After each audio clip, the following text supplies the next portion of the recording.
le message simple, c'est rester à la maison.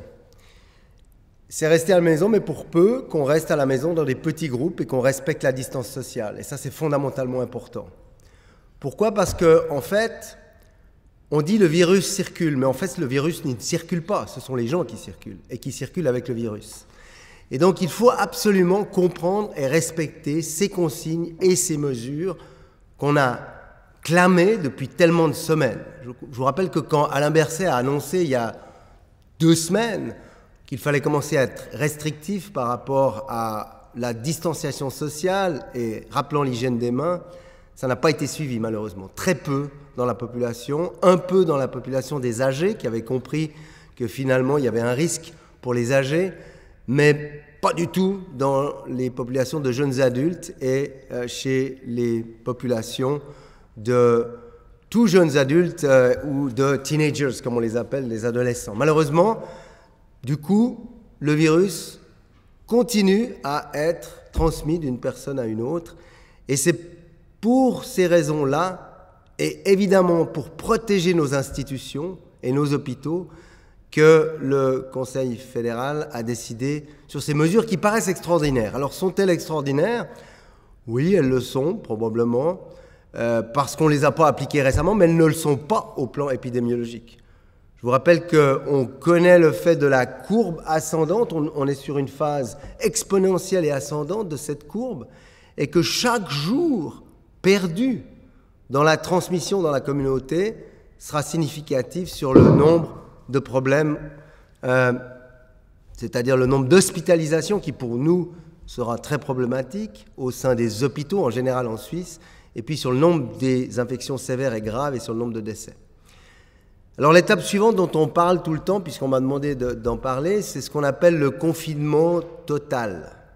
Alors qu'est-ce que le confinement total? Vous en avez entendu parler ces 2 derniers jours, probablement dans les médias. Bien sûr, on dit toujours on va respecter et garder uniquement les fonctions dites vitales. Ça veut dire qu'on gardera évidemment les magasins d'alimentation, les pharmacies, et puis on fermera tout le reste, mais on fermera aussi les entreprises. Pourquoi? Eh bien pour que les contacts sociaux, la distance sociale soit si possible respectée. Et au fond, c'est ça l'objectif principal.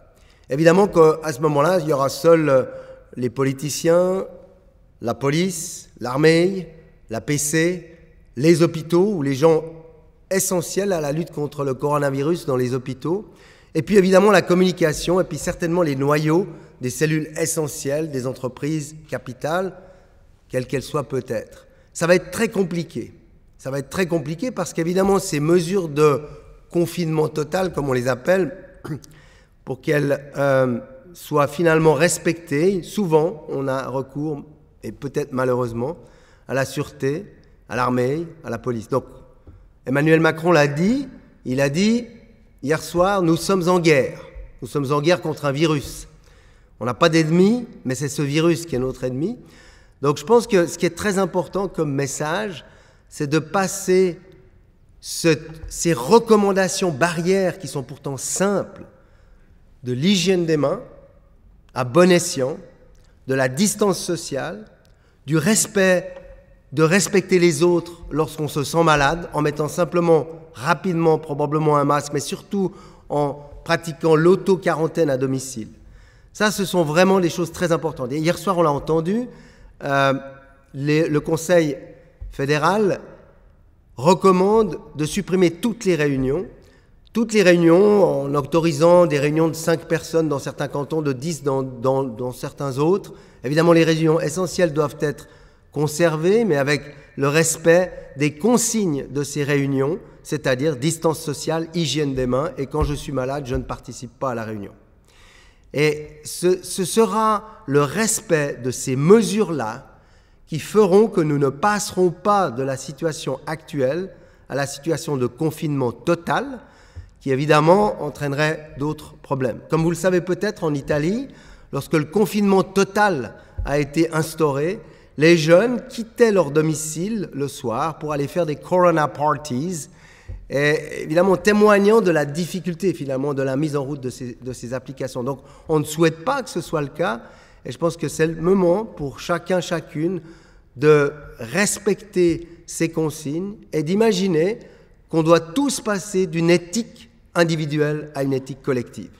On doit faire preuve de civisme, on doit tous comprendre que nous sommes tous dans le même bateau et tous responsables de ce qui est en train d'arriver et que finalement, au sein des institutions, nous pourrions être victimes de cette situation.